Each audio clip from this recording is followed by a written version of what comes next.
Assalamualaikum warahmatullahi wabarakatuh. Perkenalkan, saya Faulahal Nabil Hakiki dengan NIM 2457301046.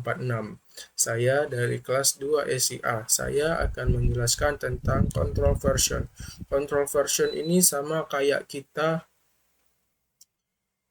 menyimpan data atau menggunakan drive.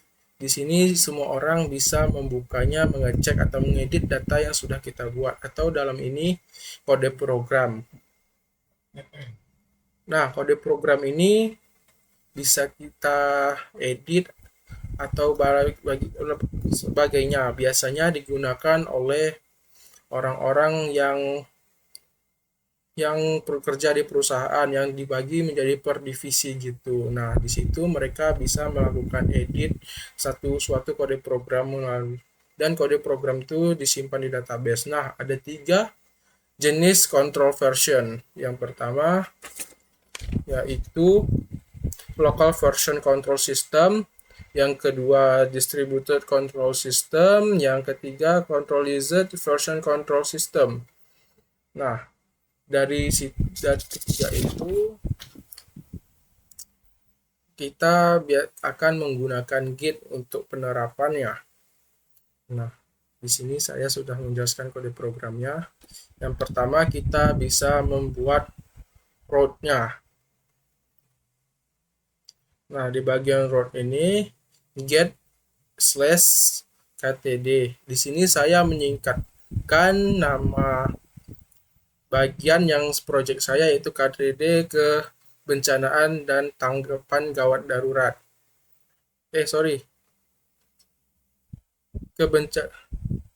Singkatan dari KTD itu saya memberikannya kepanjangan KTD itu kebencanaan dan tanggap darurat.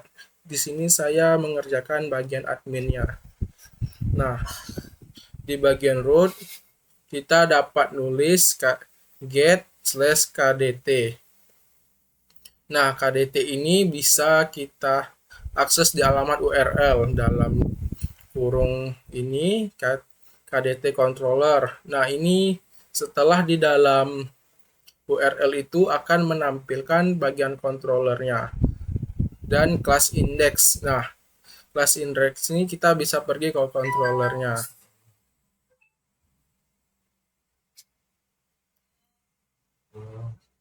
Nah, controllernya ini kelas controllernya.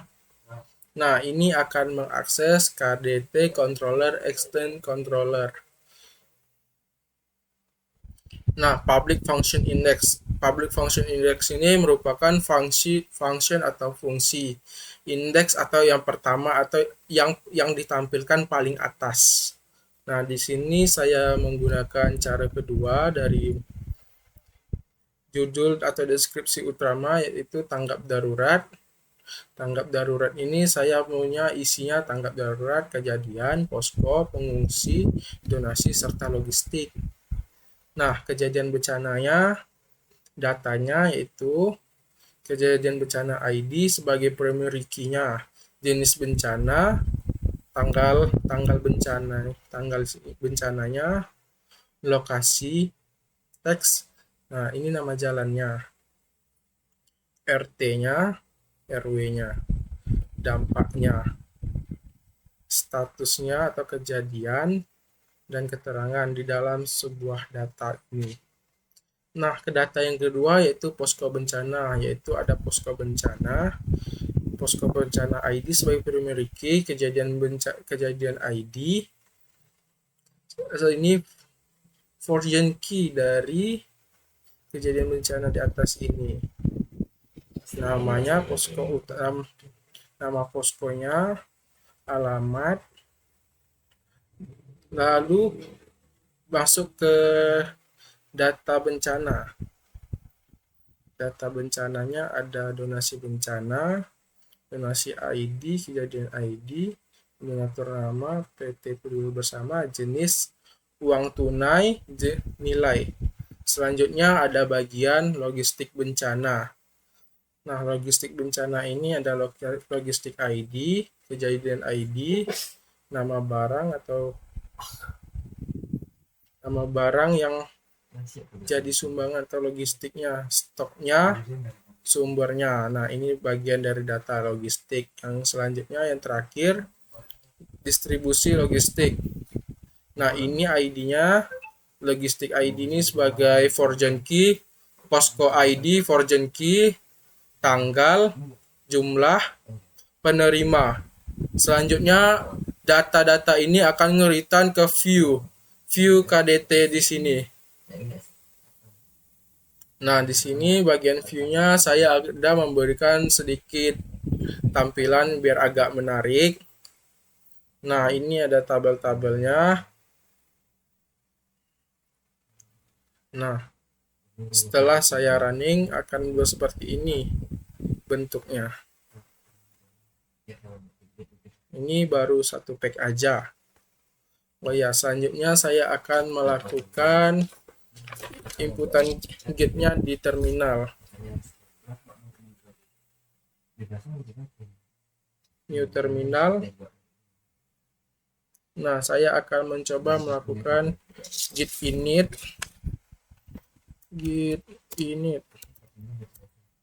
Bentar. Nah, di sini berhasil. Yang kedua akan melakukan git add dan git status. Git add, nothing add. Ini karena saya belum ada menambahkannya. Lalu git status.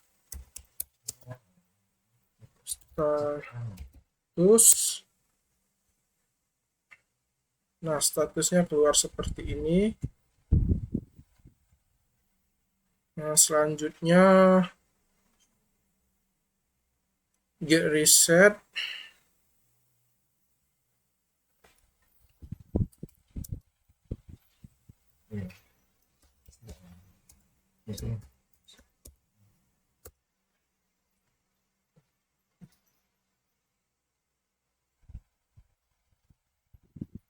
Seperti reset. Munculnya seperti ini. Kemudian git config. Tapi saya di sini belum menambahkan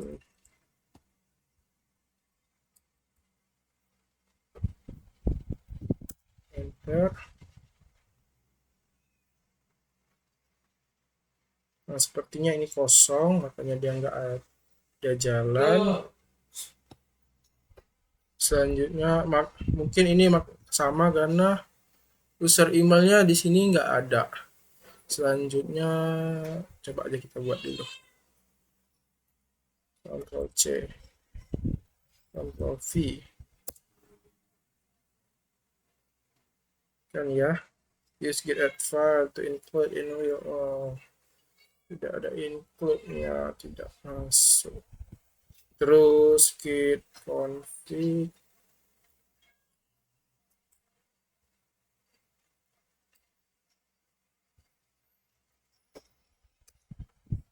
Nah, ini list-listnya, git config-nya.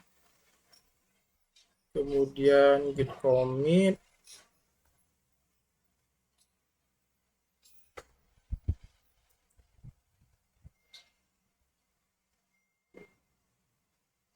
Ini ya, hapus saja, takut nanti kode programnya hilang.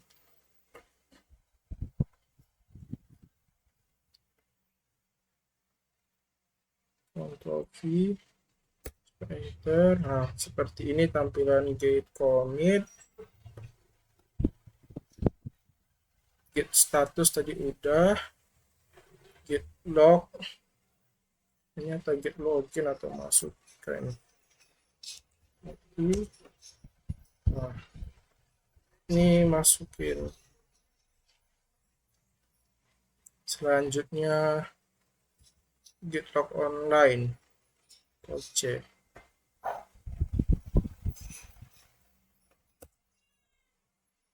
Nah, yang sepaham saya dalam penggunaan git ini seperti git init. Ada git version itu untuk mengecek versi dari git status untuk mengecek status dari kode program atau versinya kalau tidak salah, dan git add untuk menambahkan, git reset untuk mengembalikan kode program, maaf jika salah, dan git dan git log untuk memasukin atau untuk login, dan git online untuk melihat apakah sudah online atau belum kode programnya. Sekian penjelasan dari saya. Maaf jika ada kesalahan dan kekurangan dan juga salah kata. Sekian, terima kasih. Wassalamualaikum warahmatullahi wabarakatuh.